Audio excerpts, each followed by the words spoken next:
Hello, this is Paul from LEIALTA. I'm the managing director of this entity. We provide ongoing services for accounting, tax compliance, and payroll. Today's talk is about how to register employment in Spain from a label-wise.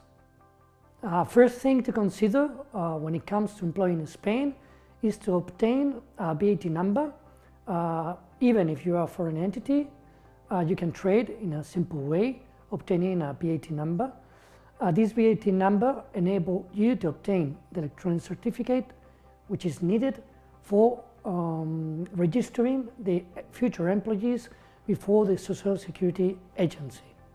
Once you have registered the VAT number before the Social Security Agency or the legal entity, the next step is to obtain the Social Security number, and then a later stage, one of the most important items to cover is the prevention plan. The prevention plan entails assessing the risk involved in all the duties to be performed by the employee. So this is something normally contracted to a third-party supplier, as this would be the first important step before the employment to take place.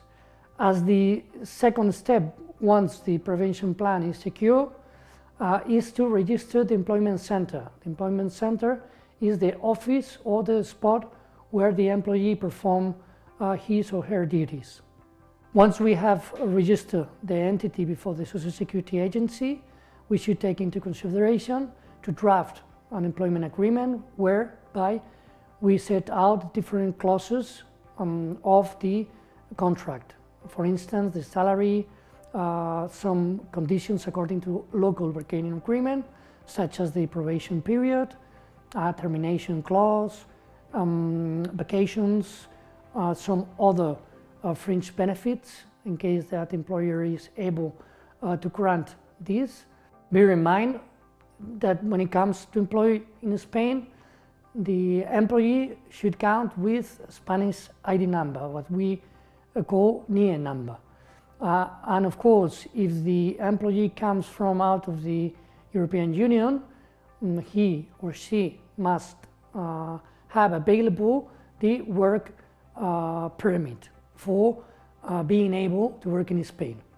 Bear in mind, we have some local normative under which companies are liable for some requirements in terms of employment. Meeting these obligations entail having a clock-in, clock-out registration, also populate the salary registration on an annual basis, and to follow some protocols such as anti-harassment protocol and digital disconnection. All companies are liable for these compulsory obligations, even if you just have one employee hired. Thanks so much for sharing your time with us. If you need a bit more specialized service on employment, you can resort and reach us out in our webpage or just touching base with our specialized team. So we'll be so happy to help you.